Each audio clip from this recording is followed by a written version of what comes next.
Um, so my talk, which is titled Fuzzy Meaning and Helicopter Rides, um, is about narrative reticulation and some of the aspects of narrative reticulation that interest me particularly at the moment. So I believe most of you are by now familiar with the theory of narrative reticulation. For anybody who is not familiar with it, I'm just going to give a brief summary.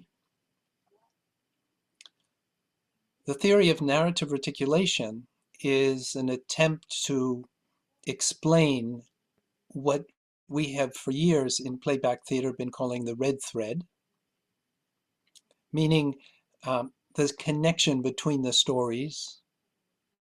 And this connection that we recognize when things go well has been for me so marvelous, so amazing, so mysterious, that I started some years ago trying to really understand, well, how, why, what?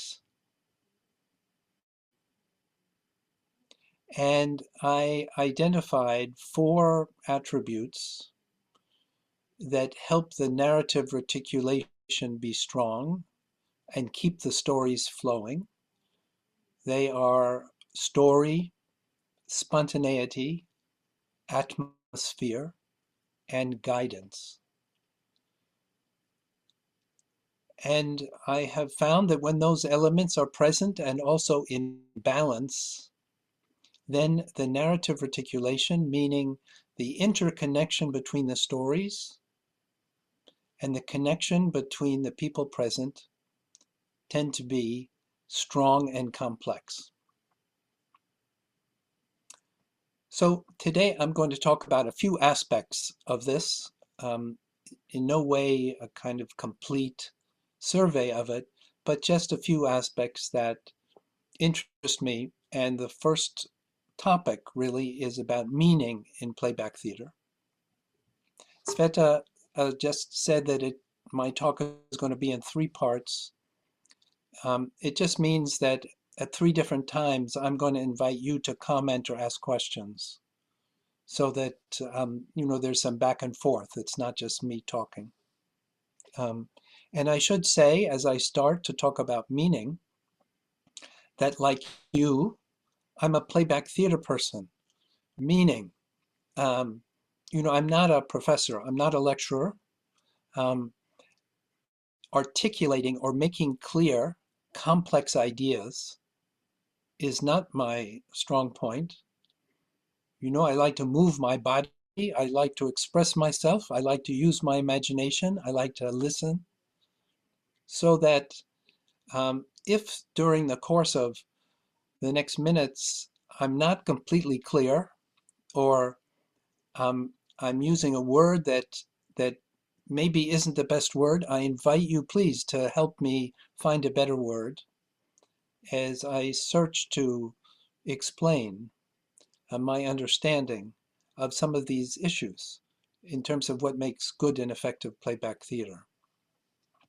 So I want to first talk about precise meaning. I'm using the word precise. There are other words I could use. You can help me later if you want. So I'm going to use an example from a performance that I was part of years ago in New Orleans after Hurricane Katrina. And some of you may have heard me talk about this before. If so, I apologize, or I hope I say something kind of new and different in relation to it. So we performed in an elementary school 6 months after the terrible hurricane that happened there in New Orleans. And even 6 months later, the school was only 30% of its normal, so many people had left and had not come back or not been able to come back. So into this small community, we brought playback. And the first story was told by a young girl about 8 years old. And her story was, I, um, my cat, someone mentioned a cat earlier, my cat, um, on the table on my father's desk, the cat injured its paw, injured its foot. That was her story. Okay, um, we're familiar with this kind of story, especially with children. Um, and it's the kind of story that as actors, we may kind of roll our eyes a little bit, or it's not the kind of juicy story we're looking for. Okay, a cat hurt its paw. All right, we can do that. Yes, we will do that. It's a children's show. We're here to do that. But, as actors, we can get frustrated with these kinds of stories. Or I'll give you another example. Uh, with the original company, which I was the director of and the main conductor, at the beginning, we would be asking the audience questions for fluid sculptures. And I would say, how is your day today? And somebody would raise their hand and their response was, good. And I would say, let's watch. And my actors would get really mad at me because they would say, we need to know more than that. I mean, come on, good? You want us to do good now and again and again and again? Please, give me more.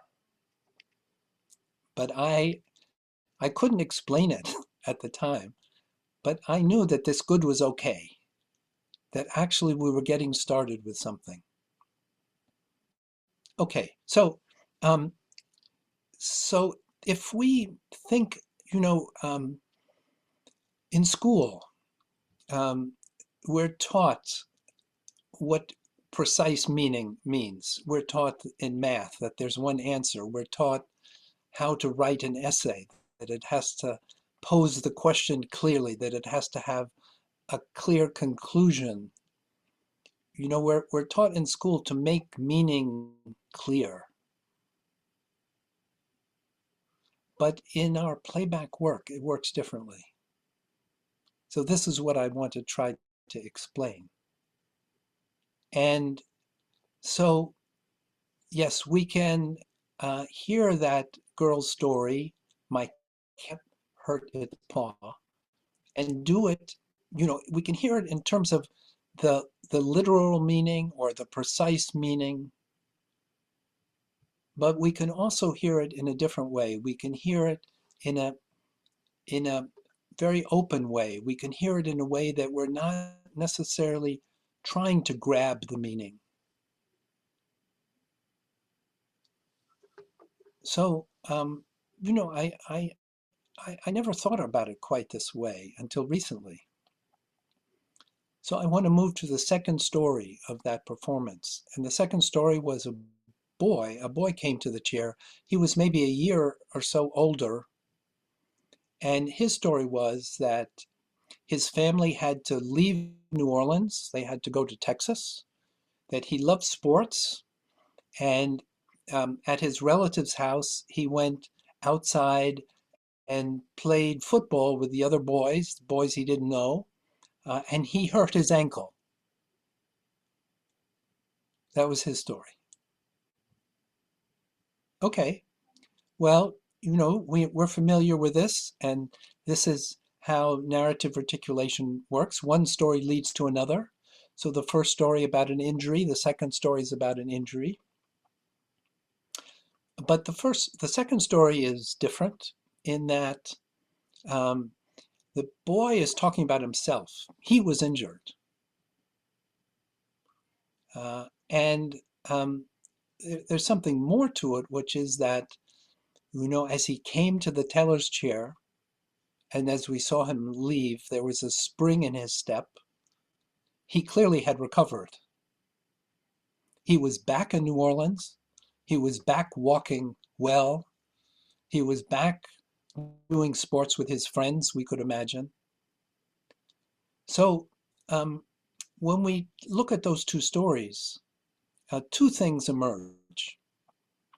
One is that the meaning of the first story grows after we hear the second story, in the sense that we can easily imagine that the first story is kind of a metaphor for all the people in New Orleans who were injured, all the creatures who were injured, and all of the worry and concern that people had for their family members and for others, their neighbors and others around them. Yes, in the first story, the girl says, yes, a precious creature became injured and I was so worried. And that could stand for the whole city. So, if we could do this first story in a very literal way, with a cat and a paw and an injury to the paw. And we can also do it in a more open way so that these larger meanings can vibrate and be present. Do you understand what I'm trying to say? So it's a mistake if we do this story in too narrow a way. It doesn't mean that we don't do the cat, that we don't do the needle into the paw, but we allow for a certain openness. It's okay if it's a little bit fuzzy. It's okay if it's a little bit vague, because the meaning will emerge later, or the meaning will emerge in connection with the second story. And that second story, not only is it bringing this context of New Orleans and injury to people, but it's adding an element, which is that yes, we were injured, we are injured, and we are recovering. We're getting better. So these are just 8-year-old children, but I'm using this performance because looking back, I felt the narrative reticulation worked well.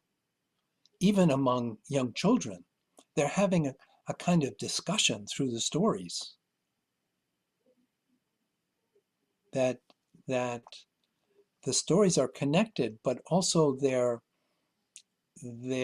meaning is growing as the tellers are telling. And the meaning is emergent. It comes from the moment.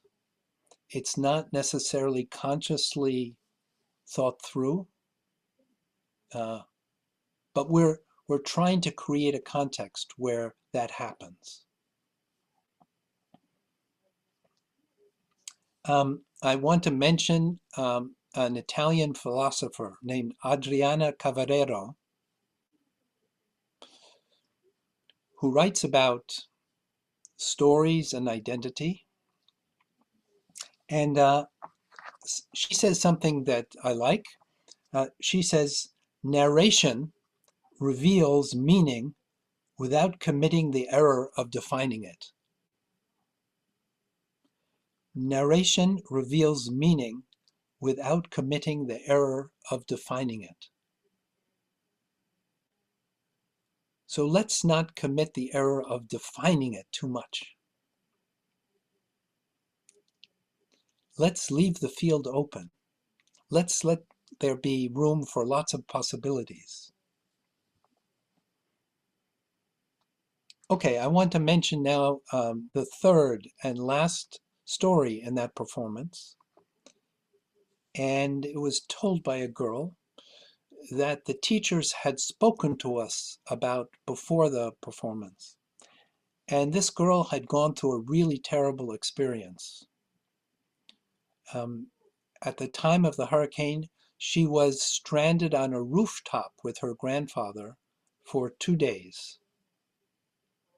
And it was particularly awful. It seems they didn't have food or water. And she hadn't talked about this at all.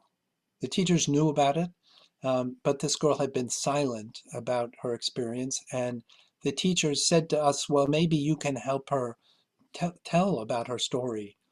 Please find a way.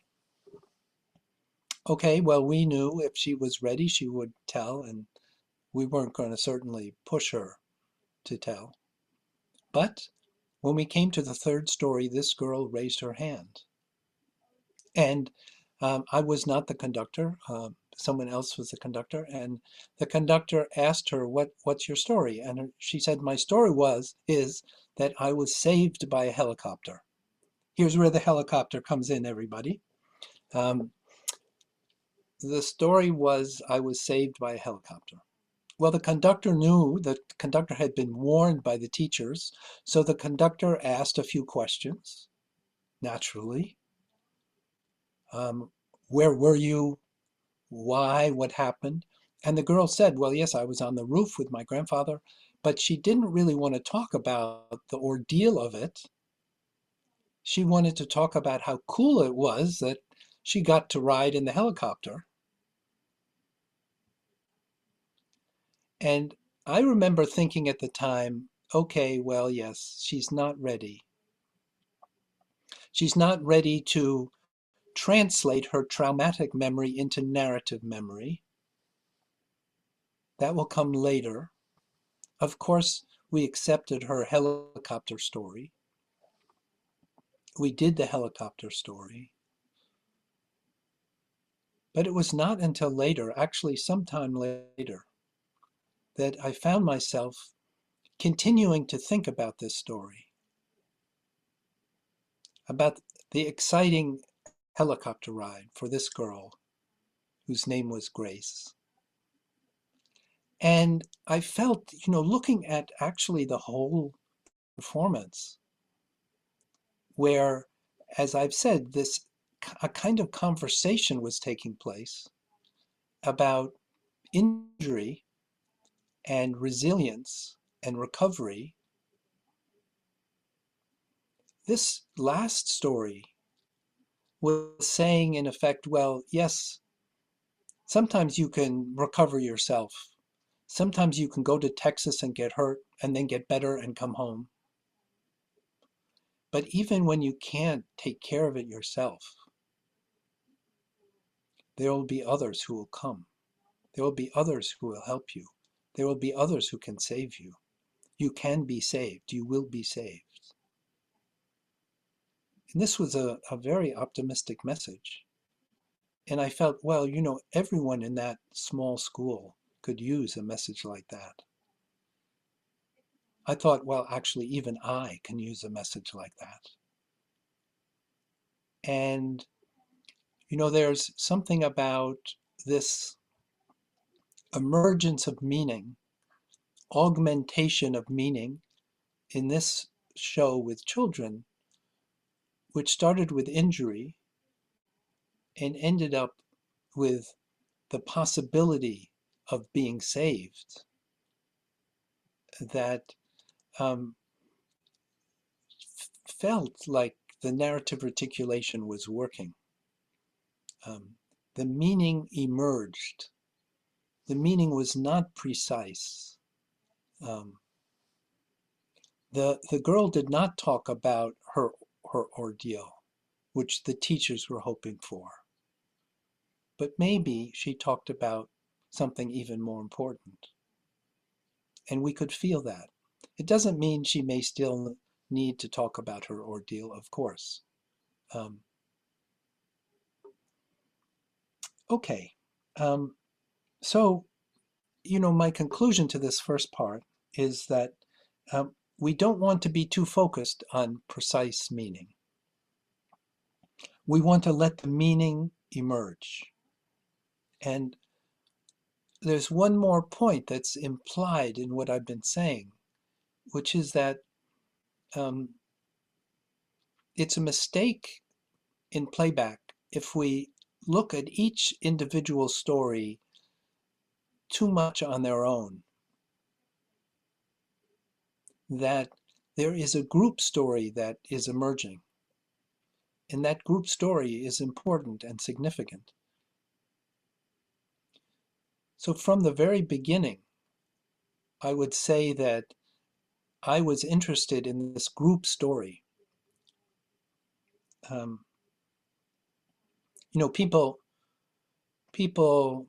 um, especially people from a mental health background, when they saw playback theater, they couldn't help looking at it in terms of these individual stories. Um, you know, this teller is getting very emotional. It is maybe unsafe for this teller, or maybe it's too risky for this teller. Well, those are real questions. But actually, what what I was looking for from the beginning was this something emergent that tells meaning for the whole group,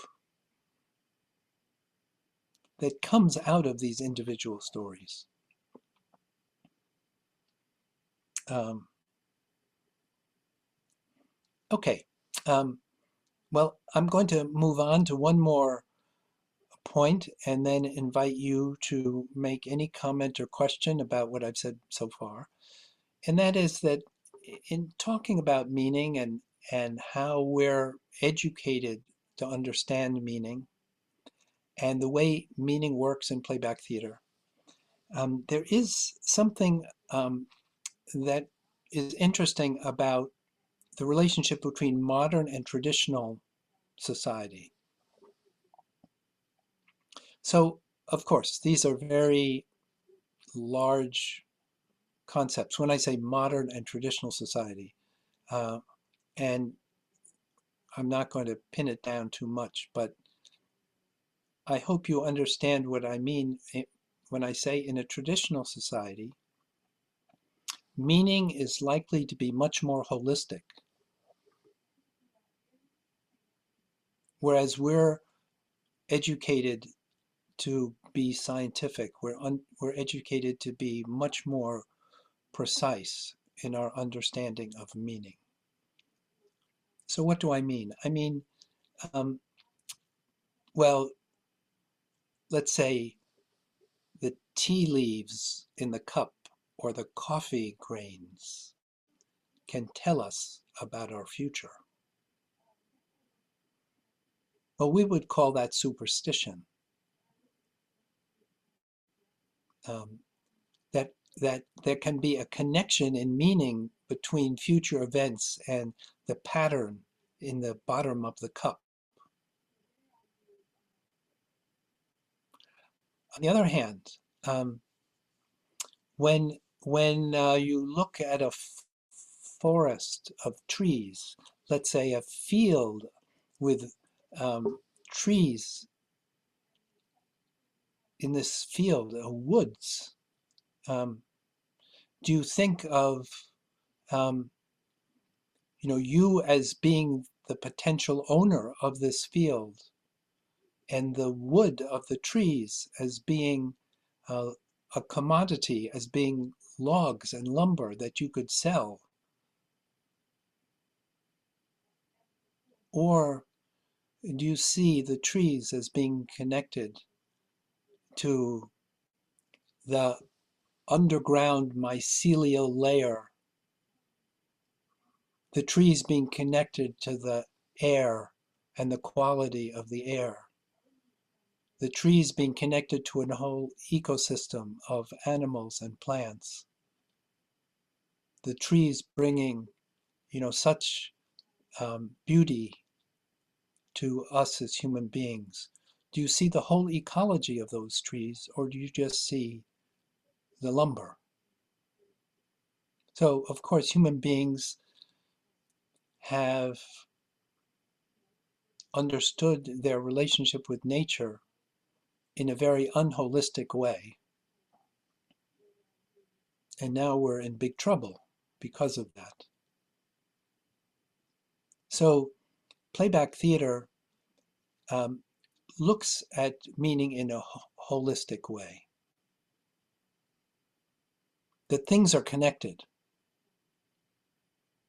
that meaning can be vague and imprecise.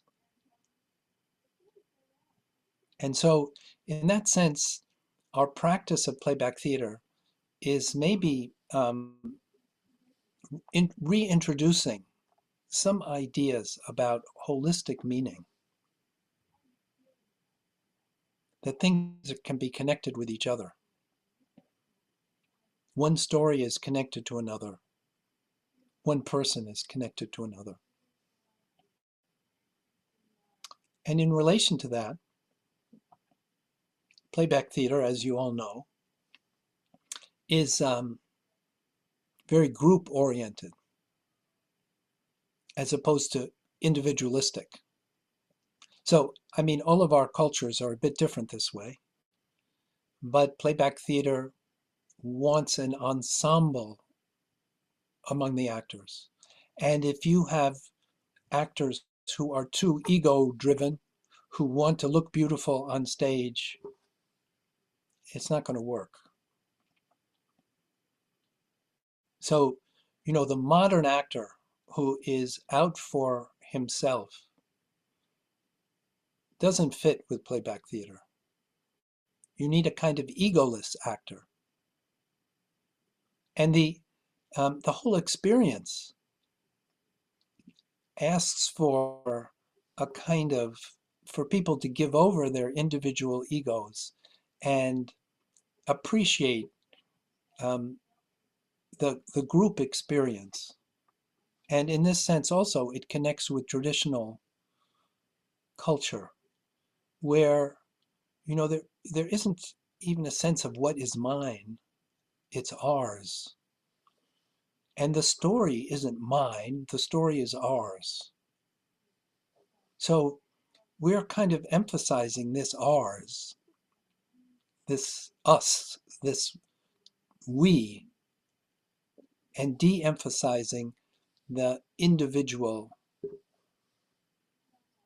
the presence of the individual. And in that sense, you could say that playback theater is kind of old-fashioned or looking back to traditional cultures.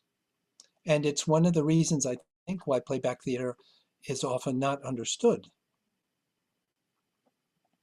You know, I think of the time that we were working for um, the the youth department of the government, the local government hired us to work with young people, particularly young people who were gotten in trouble with drugs and so forth. And one time I remember the head of the department came to see our performance with the youth, and she was so upset because we didn't address the problems directly, that we said, what is your story? We didn't tell them what their story should be. And their stories were, like the girl whose cat was injured, indirectly about their life and their problems, but not directly. So the stories were not directly about alcohol. They were indirectly about control and friendship and family life. And she couldn't see this holistic approach. She wanted us to tell them what the answer was to a problem. Um, so my point is that in our playback lives, we run across people who don't understand playback or find it difficult to accept playback because it is so holistic and group focused. On the other hand, in one way, playback theater is not traditional, does not take a step in the direction of traditional culture. And that is that the stories, we do ask for individual stories. And the reason for that is that we place a strong value on the human right of everyone to be seen and heard.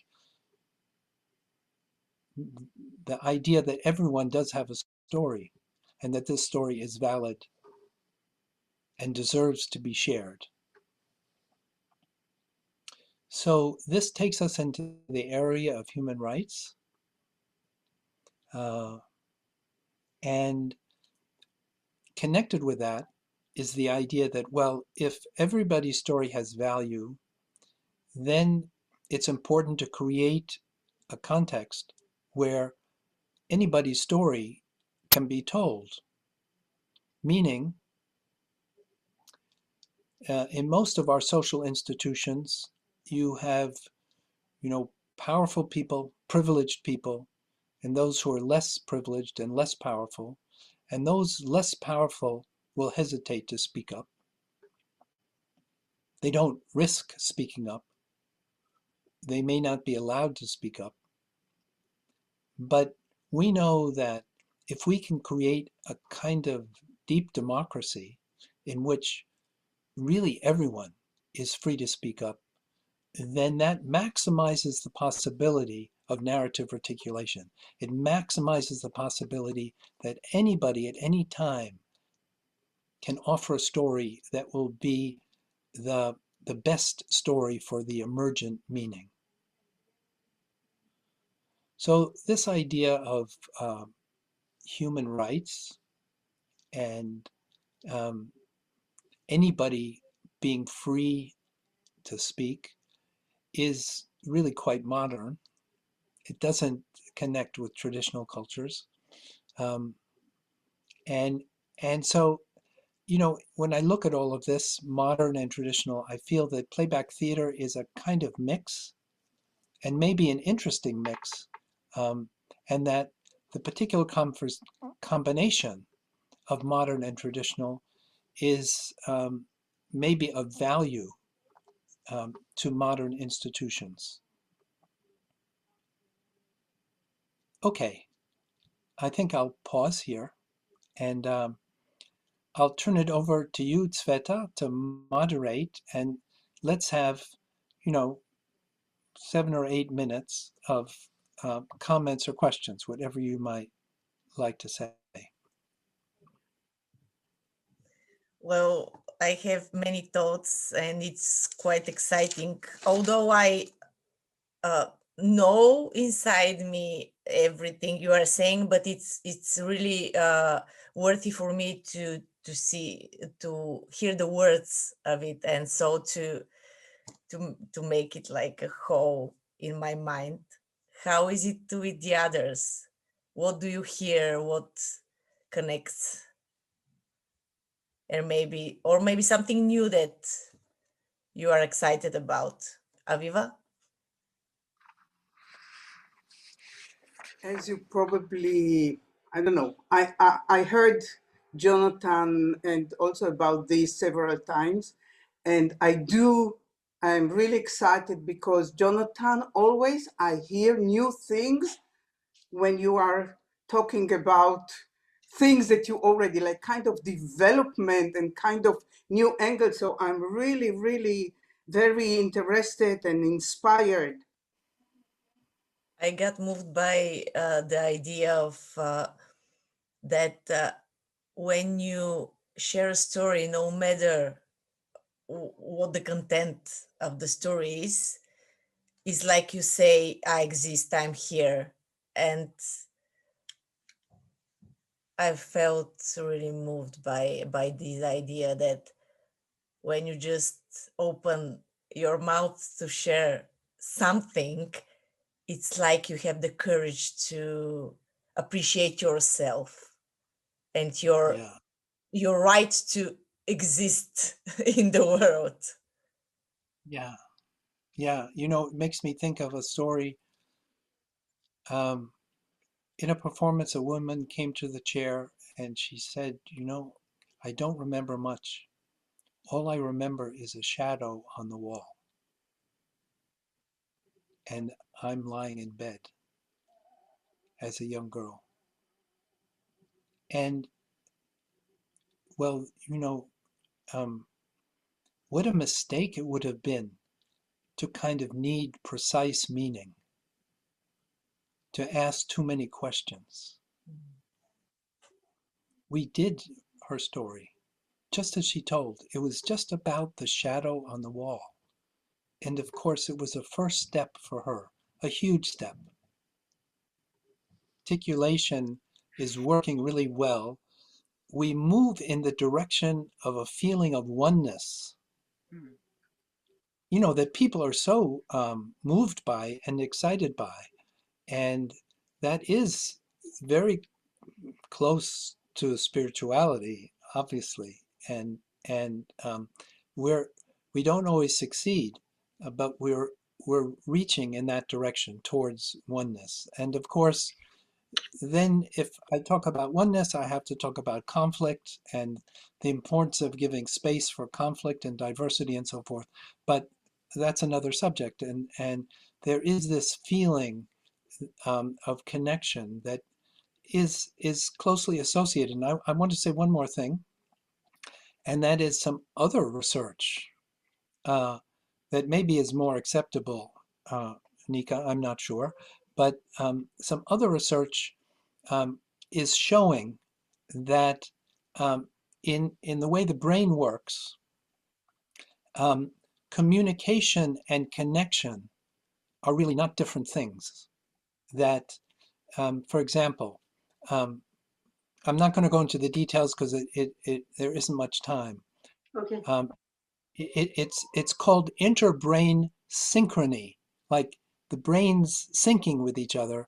And if I'm telling you a story and you're listening and you're appreciating that story, your brain will start to fire in the same way that my brain is. Oh, yeah. It's a more complex, it's a broader um, phenomenon than mirror neurons. But it sort of shows that when we're telling to each other, we're connecting with each other, and it's impossible to really separate these things. So we're kind of building that kind of atmosphere. We're trying to in our playback work, and sometimes it happens. So the first one, Uri Hassan, um, his research that he writes about, if you look it up, is about just two people. One is telling and one is listening, and what happens to their brains. So playback is a much larger context. It's many, many people involved.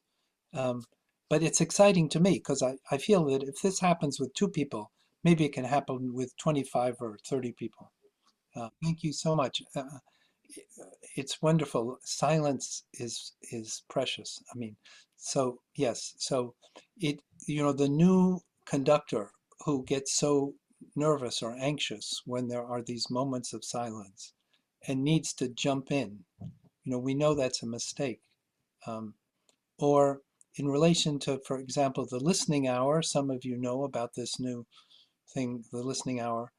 The listening hour also, there are these moments of silence, and they're they're productive. They're part of it. They're important uh, steps in our opening up. Thank you, Shirley. Absolutely. Oh, please, Jonathan, come. Thank you, Tsveta. Thank you, everyone. And thank you all of you who reported on your group discussions. Very interesting. And I guess I'm going to make a few comments. I'm not going to go one by one, but just pick out some of the statements that were made that are of interest to me. And I'd like to start with what Aviva said about inclusivity. It's a paradox, really, that playback may stand for inclusivity, that we're all human, we all deserve respect, but practically we can't accept everybody, even if we want to. So we have to put limits. I mean, you think of the people who are yearning to join your company, but you have to say no, for example. Um, so I agree with Aviva that there are limits to inclusivity, and we have to understand the boundaries. At the same time, Often groups want to increase the diversity of their audiences. And if you're really serious about that, it is a big task, because you can't do it without confronting the major issues of your society and your culture. And are you willing to do that? Do you have the courage to do that? Often, to increase your audience means in some way to increase the diversity of your own group. And again, it's impossible to do that without facing some of the deep problems of your own culture and society.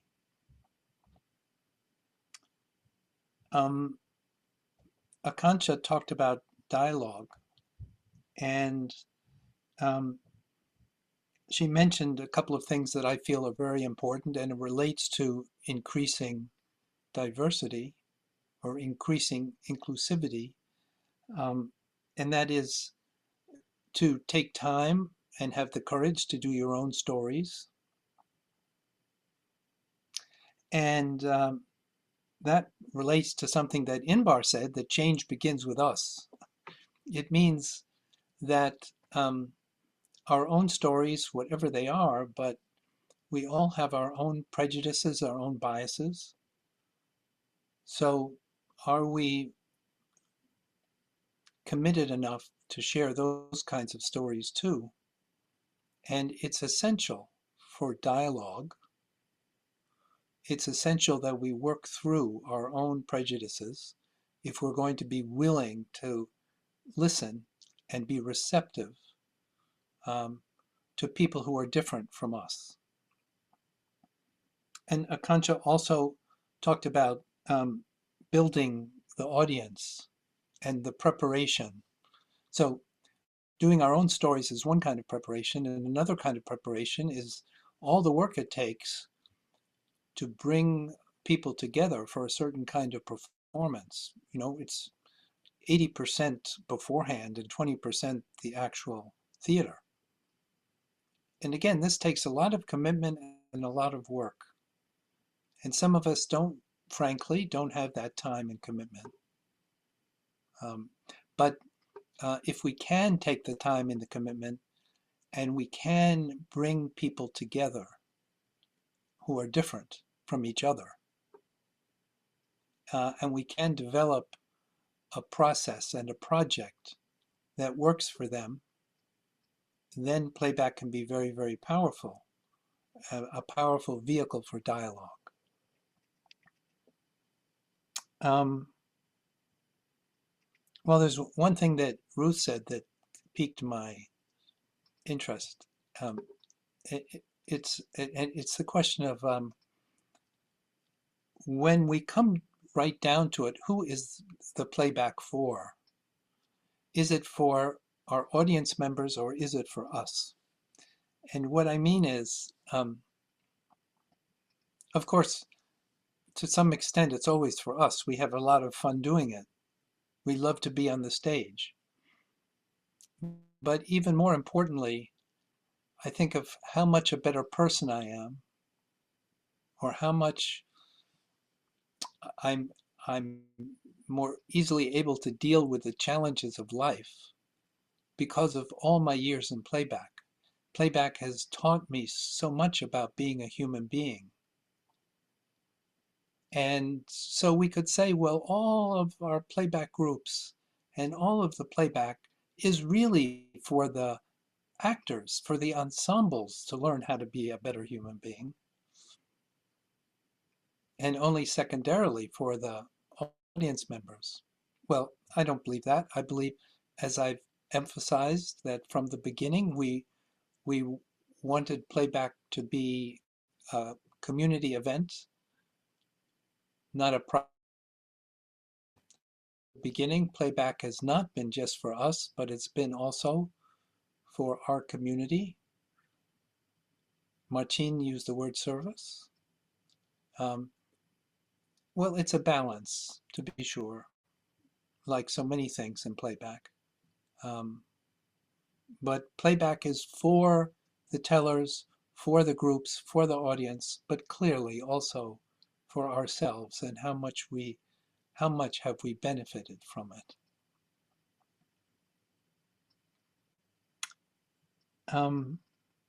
So Imbar talked about a teller who was really against our values. And I would agree that there are certainly limits to empathy. So if someone says, playback means empathy. We're empathy with all people. Well, I don't agree with that. Certainly playback is deeply, deeply humane. Playback emphasizes humanness. We want to, with any teller, try to stay positive. We want to try to stay listening. But we don't need to always stay empathic. There are limits. So I said that she said change begins with us. I'm going to tell you a story about my own experience as a conductor.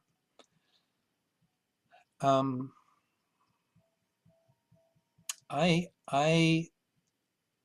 this is not so much about a teller with different values as much as a teller who is different.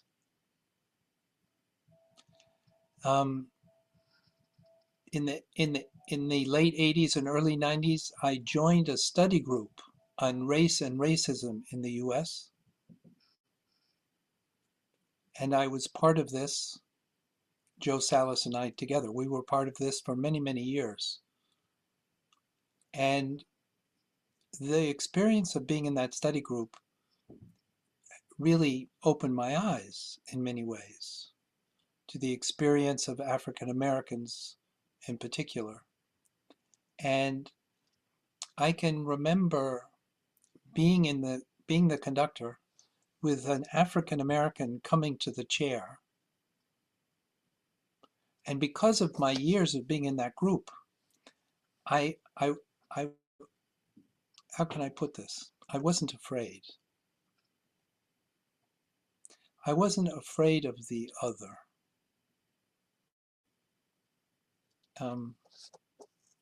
I don't know if you understand what I mean, but without doing my own work, then my own fears, my own prejudices, my own worries could easily get in the way of my not asking a question, of my losing my humanness, of becoming a bad listener. So that this kind of personal work seems to be really important if we're going to always be human with a teller, no matter how different, even if sometimes that teller is repugnant or very so different that we can't empathize. And lastly, I want to comment on a couple of things that Lou said at the beginning.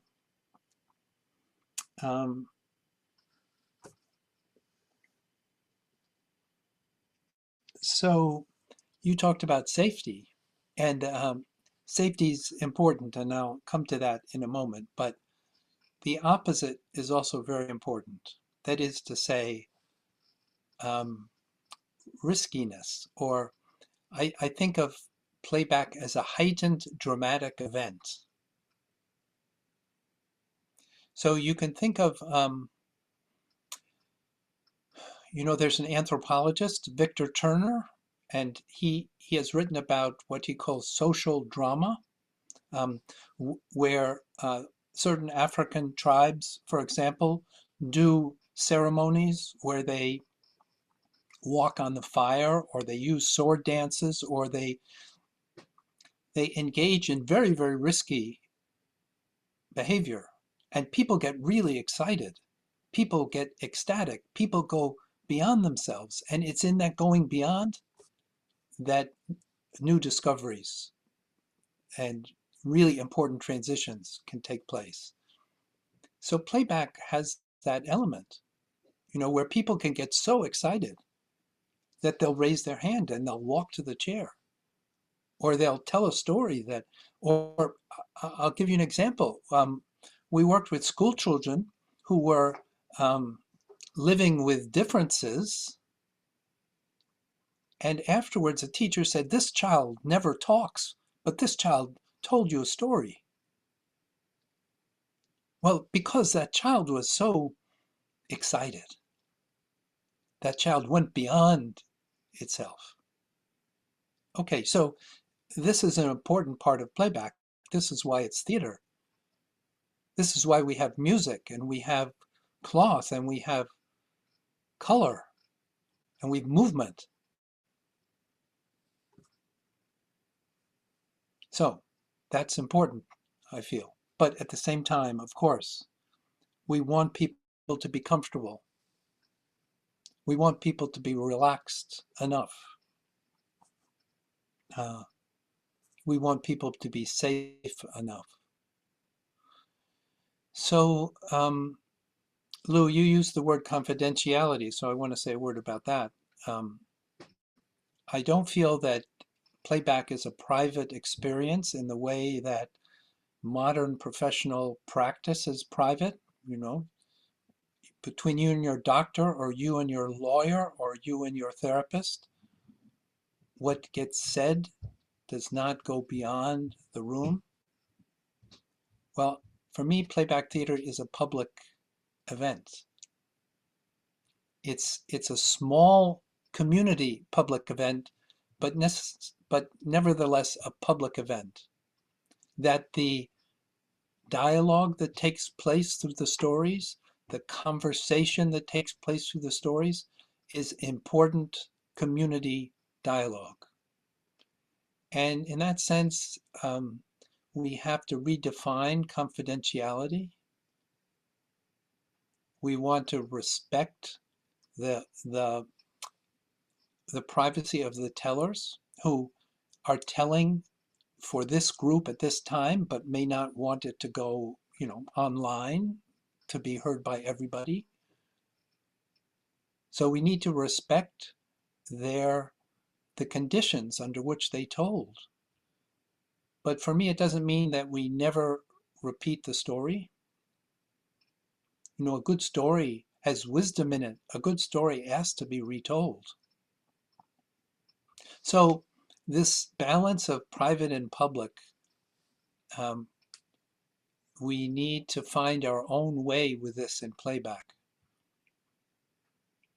And two things about safety. One is the playback has a very, very strong ethical element. We're not going to, if we retell the story, we won't use the person's name because, again, we want to respect the circumstances under which they told. We want to be sure that the experience of playback theater is good for everyone, meaning the tellers, the audience, the actors. So that's a big challenge. Playback theater, if we're not careful, is not always good for everyone. We know that tellers have been re-traumatized. We know that audience members have had to leave. We know that actors have not always felt that their playback has been positive for them. It's not easy, but of course this is the ethical challenge we undertake, that we can all be, quote, safe, unquote, enough to tell our story. And one more thing is that we need to be clear on the purpose of our performance, because if we're not always clear, we can get into some very messy and unethical situations. An example, a group home asked a playback group to come and do a performance. And the director said that it was a way to get the neighborhood, the people living around the group home, kind of connected with the residents of the group home who were women who'd suffered from domestic violence. So that's what she said. The playback group accepted, but when they arrived, they noticed that there were very few neighbors there. Meaning the director had not done the preparation, had not done the work to get the neighbors there. So was it laziness? Or was it really she had a different motivation that she didn't really share with the playback group? So they did the performance. The performers were mostly residents. The residents were telling their very tender stories. But meanwhile, the director was filming. So what was this filming for?